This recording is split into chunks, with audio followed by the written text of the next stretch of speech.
If you thought I was impressed with Liam Cohen, I am even more impressed with his coordinators. We're going to talk about that today here on Locked On Jaguars.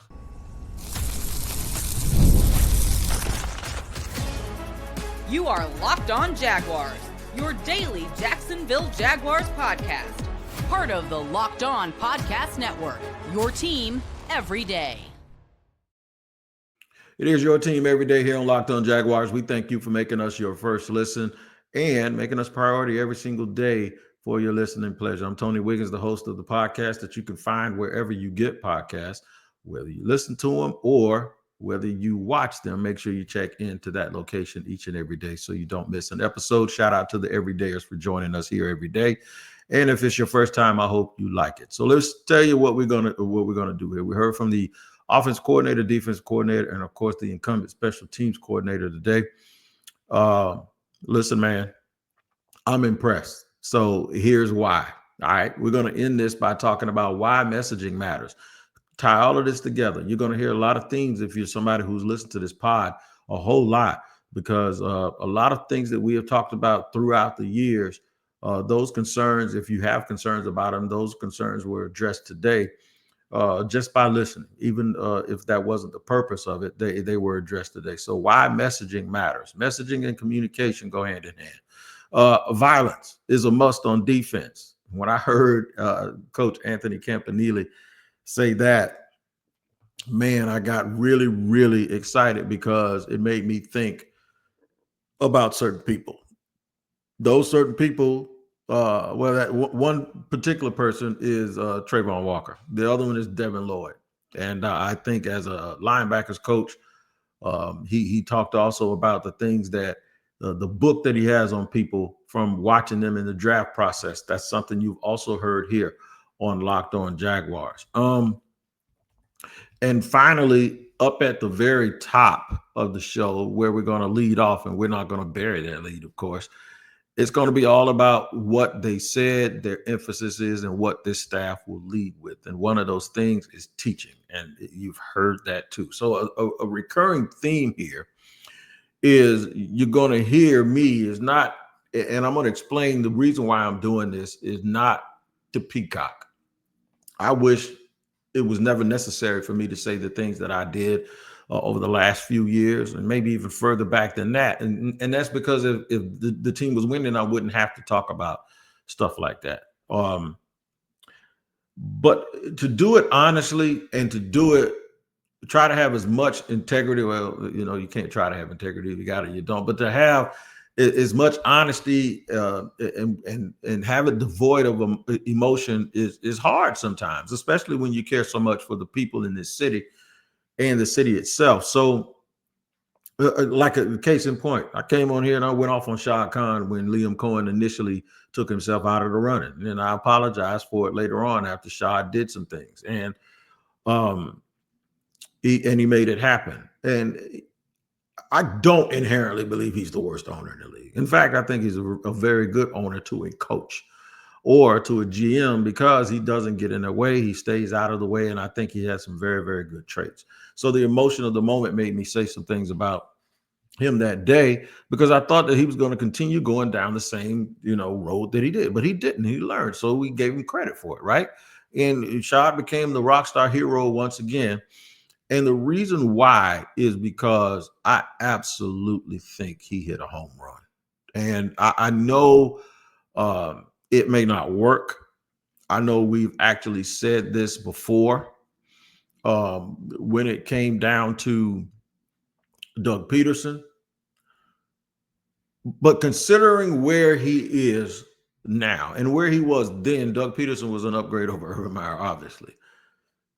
Considering where this organization is now, hiring Liam Cohen, in my opinion, is a home run because it aligns perfectly with what this team needs.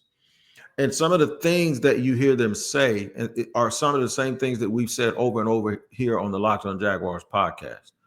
The need for messaging, the need for teachers. Not necessarily, you don't even hear any fuss about who's calling plays. Grant Udinski, the offensive coordinator, said that while that won't be a part of his role here, like he's going to be extremely important. And he is very, very important. And so you can't understand how important he is on one hand, and then on the other hand, only talk about discuss play calling when it came to the last coaches that we had here in the last staff. I told you, man, it ain't just play calling. It's what they're teaching them.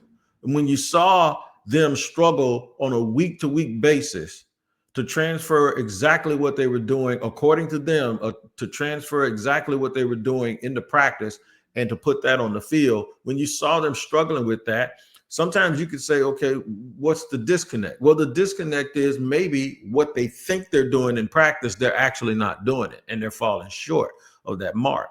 So they're not teaching as well as they think. They're just not. It's not getting through, because the evidence on the field on Sunday showed you that it wasn't getting through. What's the evidence that you figure like they're not communicating well? Well, because their messaging constantly sucked when it came to dealing with the media and the fans. So if the messaging sucked to us and to me personally, because I said it over and over again, from an organizational standpoint, what makes you think that it's any better for the people that are standing over there every day?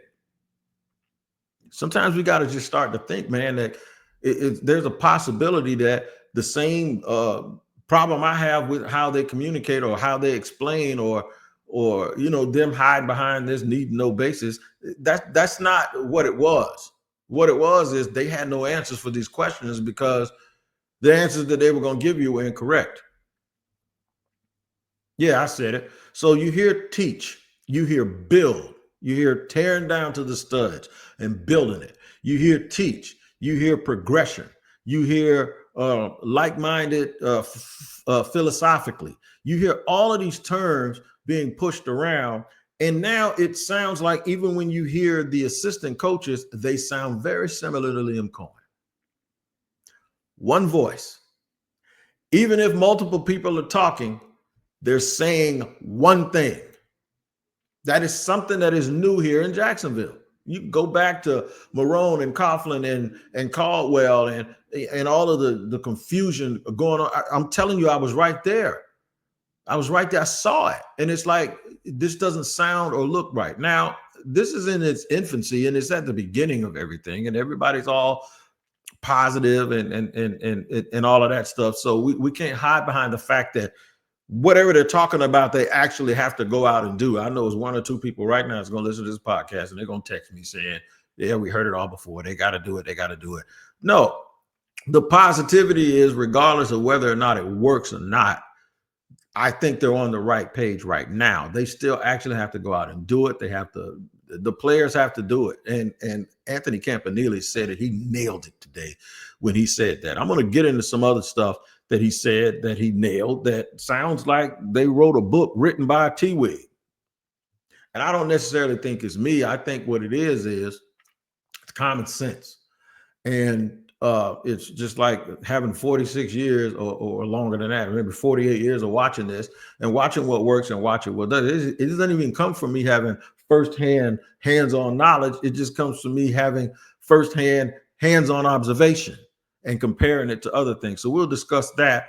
I'll also dive into it, why I feel so good about this, why I feel so good that a lot of the things that I believe in and have believed in and have preached on this podcast, you're hearing the new staff now say those things. We'll get back into that in just a second here on Locked On Jaguars. Today's show is sponsored and brought to you by LinkedIn Talent Solutions All In. As a small business owner, your work doesn't end when the clock hits 5. Your business is always on your mind, which means when it's time to hire, you need a partner that works just as hard as you do. That's where LinkedIn Jobs comes in. When you clock out, LinkedIn clocks in. LinkedIn makes it easy to post your job for free and share it with your network and get qualified candidates all in one place. Post your job at LinkedIn's new feature can help you write your job descriptions and then quickly get your job in front of the right people with deep candidate insights. And here's a pro tip. Add the hashtag hiring frame to your profile picture to double your reach to qualified candidates. No wonder 72% of small businesses say LinkedIn helped them find high quality hires. So post your job for free at linkedin.com/lockedonnfl. That's linkedin.com/lockedonnfl to post your job for free. Terms and conditions apply.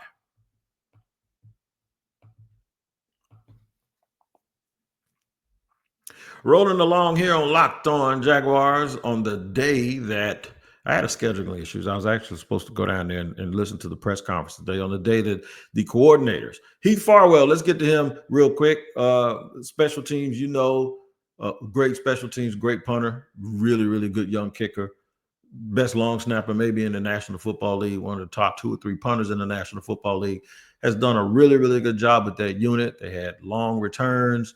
They blocked kicks this year. He was retained, and he made it known that while he did have interest from other places, that Shad and the Khans, he said, both let him know that he was wanted here in Jacksonville, and obviously he was retained by Liam Cohen. So kudos for him. Not much to add on that front, but we're going to get to Anthony Campanile, who said the word violence about 4 times in 15 seconds. And when he kept saying violence,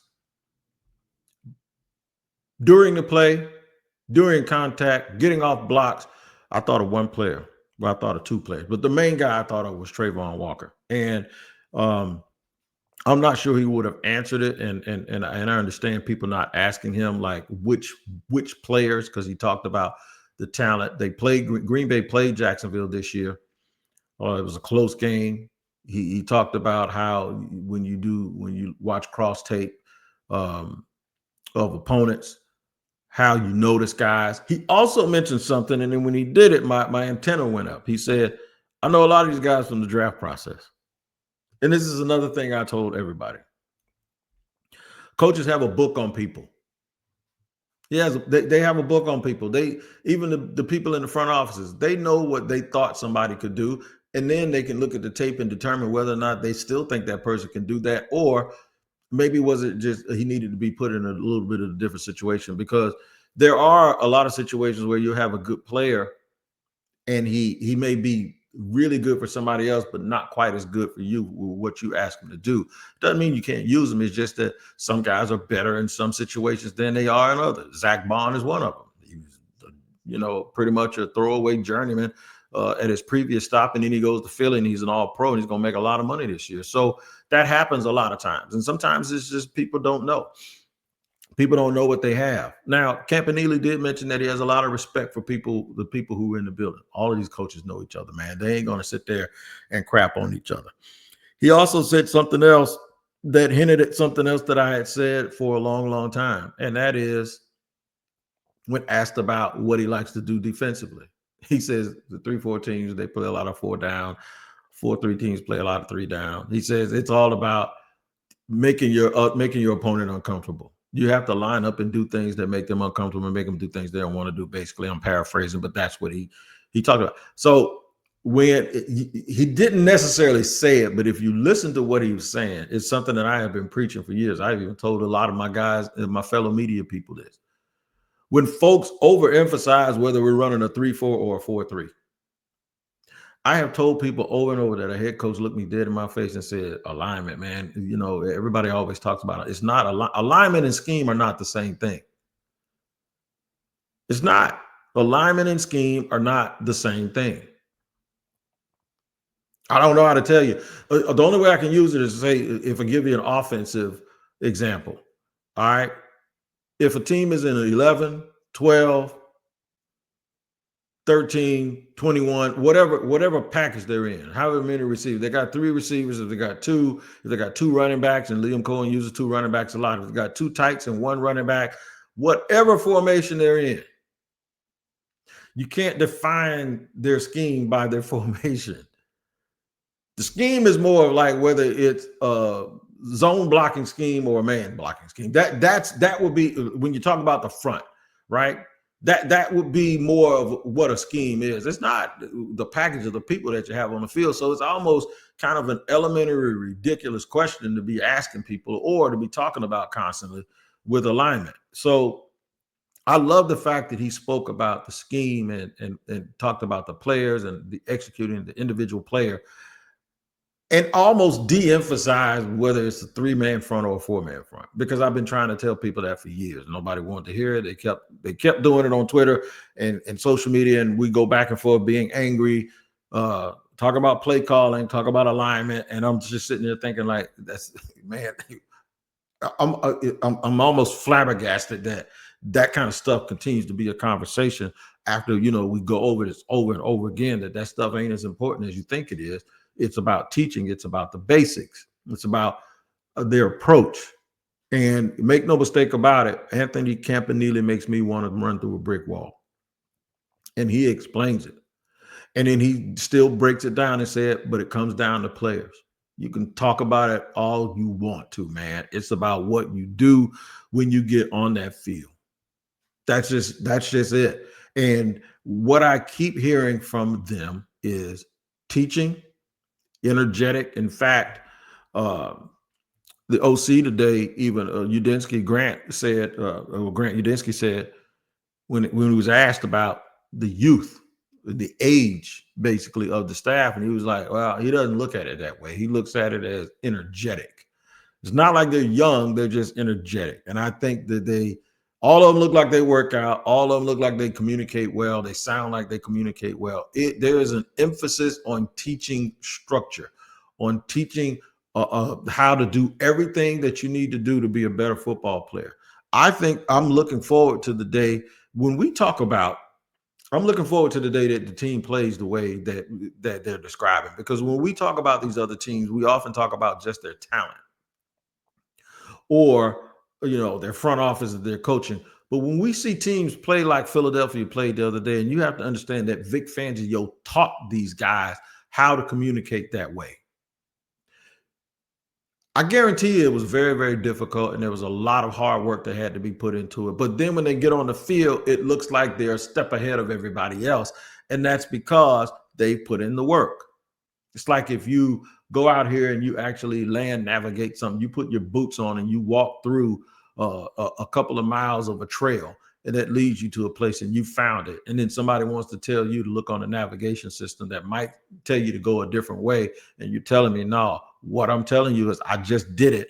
And that navigation system is wrong. I actually walked it. That actually happened with me and one of my kids one day when we moved to a new neighborhood. And that's why I use it as an example. And the reason why is because there's nothing like actually doing something over and over and over again until it becomes second nature, right? They said, he even hinted that it's not just about me knowing it, it's about our ability to teach it. And I almost passed out. Because it goes back to messaging, which is what we'll talk about again in the third and final segment. But you hear things, and it justifies the fact that I haven't been wasting y'all's time on this podcast. I know we get, I know we live in a world where just entertain me. It doesn't matter if it's true or not, as long as it's entertaining. And I got a little joke that I always say is, if you're going to lie to me, at least make me laugh. But I don't live in that. That's just, I don't live in that. I have to be truthful and honest, even if it's something that's unpopular or something that causes me to have to not read my comments or causes us to have prolonged conversations left and right. And to be honest, most of it is just people don't listen very well. They hear what they want to hear. But the thing is it felt so good when they were asking him about watching film, him being Anthony Campanile, and he said something like this, that he watches film to see what guys can and cannot do. And basically he adds that to what he already thought of most of these guys when he was watching them in the draft and evaluating them, right? How can they help us? It's not about looking back to see what went wrong. And I don't know how many times you've heard me say that Liam Cohen sounds like a guy who isn't trying to solve problems. He is trying to figure out solutions. This goes in line with exactly why I did not want them to keep Trent Baalke. Now, I hope everybody understands it. It's not like I just got this disdain for that man. I don't know him personally other than a few conversations that we've had. And I've actually heard from people that he's a really nice guy. The thing that I will tell you is this. I just know if you've had somebody over there getting players and then you fire coaches 2 years in a row, ultimately, eventually cleaning out the entire staff, that it comes across like there's something wrong with everybody else except what I have built. Now, does that mean he's picked a whole bunch of terrible players? Absolutely not. This team is not devoid of talent. I just don't think they were where they needed to be talent-wise, and they certainly weren't there where they needed to be coaching-wise. So when you get this new blood in that wants to do things differently, I say let's just do it differently across the board, because now you don't have to pick and choose what's right and what's wrong. Everybody has a clean slate when it comes to this team, and that's very, very clear. There's going to be a lot of competition. A lot of competition. Everybody has a clean slate. Why is messaging so important? Well, it always is important, right? The way you communicate. Even if people, like I just said, I had to tell people, I used to say things that I knew weren't popular. If you go back to a thread that I did when they finally hired Liam Cohen, I even showed you back in shows where I went back all the way back to October and told you about leads that I was getting about who the coach was going to be and why. And then when those things played itself out, I thought I would share it with you and go back and tell you how hard it was to do those shows. And if you can go look at those shows, what will happen is you'll see things in the comments where people wanted to argue about stuff. I just got into it with a dude this morning a little bit about the offensive line. So here's what we're going to do. We're going to talk about all of that and why messaging is so important. We'll do it in the third and final segment here on Locked On Jaguars. Today's show is brought to you and sponsored in part by FanDuel. That's right. When the game tips off, the NBA action is just getting started, and there's no better place to get it on than with FanDuel, America's #1 sportsbook. With FanDuel, you can place live bets throughout the game, so even if you missed the opening tip-off or want to be on a fourth quarter comeback, you can just stay in the action. And if you're looking for a bigger payout, you can even combine your live bets into same-game parlay. I love using FanDuel's betting feature because it keeps every moment of the game exciting. That's a live betting. I absolutely have a great time doing that. So right now, new FanDuel customers can get $150 in bonus bets if your first $5 bet wins.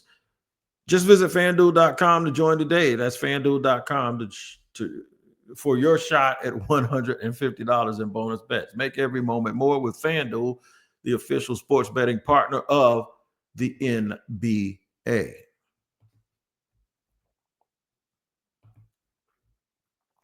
All right, third and final segment here on Locked On Jaguars here on a Thursday. We heard from the coordinators today. And one thing's for certain, two things for sure. Those guys know how to win a room. And I'm sure that a lot of this, along with some recommendations and prior relationships, have really, really led to this staff being what it is. Now, I'll warn you, all staffs, when they first are put together, they sound really, really good. They all sound like they have the answers. There was nobody more impressive in front of a microphone than Press Taylor. The first time I heard Press Taylor talk, I turned and looked at my friend Frank Frangie. I said, he's going to be a head coach one day. Everyone is a great communicator to a certain extent. They're trained to get in front of a microphone and talk ball, especially if you're hungry and thirsty for change like the Jaguars were 3 years ago when Doug Peterson and his crew took over. The one thing I will tell you, while the team is still searching for a GM, I hear the alignment and I hear the commonality between all of these coaches. And that is energy, that is hard work, outworking each other. I heard the word collaborative several times. And what that means to me is this. I recall I was watching back in the day an NFL show on one of the networks. And I know Bill Polian was there and Louis Riddick. And Bill Polian said he was playing GM. And he had Louis Riddick and somebody else. And they were, he was asking them questions. Okay, if I'm a GM, I might ask you this. Sell me on this or sell me on that or something like that. And Louis Riddick was in the great Louis Riddick way. I'm not being critical of him. He's being very articulate and he was being very cautious with his words. And he said, now, if we do this, and Polian flat out interrupted him like twice. He said, that's not what I asked you. What do you want to do? So he started again and he was talking and it got to the point where it was like, He was saying stuff, but he wasn't really being definitive on it. He was looking at it from a broad view. And Bill said, that's not what I asked you. What would you do? I think sometimes when we think collaboration, we think everybody respecting each other so much that no one wants to be overbearing and everybody wants to just make sure that everyone knows that their opinion is valued, right? I don't believe that that's what real good collaboration is. I think those are rules that are established before we start collaborating, that everybody's opinion is going to matter. But when I come to you and ask you for your opinion or an answer, I don't want you to tell me what you think. I don't want you to tell me what might be. I don't want you to tell me, well, I see it this way and I see it that way.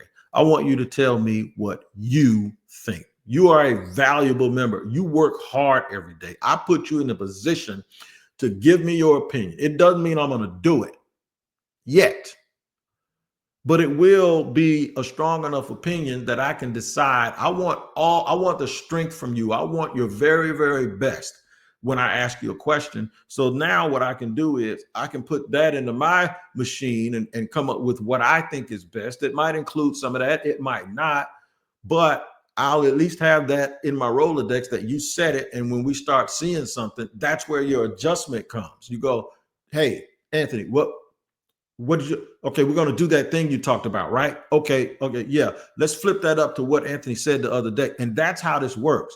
But you being wishy-washy and trying to be so nice about things and not really giving me your opinion doesn't matter. So I don't want people to think that I believe collaboration. I'm not going to speak for the coaches, but I don't want people to think that I think collaboration is everybody playing nice. I think we've seen how everybody playing nice works, right? I think collaboration is do the work, do the job I asked you to do. And when I ask you what I need from you, you give it to me. That's it. Even if I don't like hearing it, just tell me. That's what we do here on this podcast, right? And that's why I go back and forth with people all the time. It's not personal. Most of the time, it's just that what people think my intent is based on what they listen to what I say, they don't agree with it, and they think my intent is because I'm getting owned by somebody, or I'm soft on this, or I'm just trying to have access to the team. And anybody will tell you right now that that is an absolute joke when it comes from me, because this one thing I don't like is people to accuse me of stuff that I absolutely detest. And what that is dropping down and giving you 50. I'm not going to do that just because you dangle something over my head. And I'm also not a jukebox. So I can appreciate them being collaborative, but being forceful with it. Look, you're here to do a job. I heard Grant say this, Udinski, he said, yeah, play calling is not really part of what I'm going to do, but I'm going to do everything that I'm supposed to do, basically, and I'm going to be right here, and not only am I learning from him, but I'm bringing something to the table too, basically. And that's paraphrasing what he said was, but that's what trust is. Trust is you and your friends being able to sit around and tell each other everything that's true and not sugarcoat anything. I was just with a buddy in DC. We never sugarcoat anything. That dude's known me since I was 19 years old and he was 23.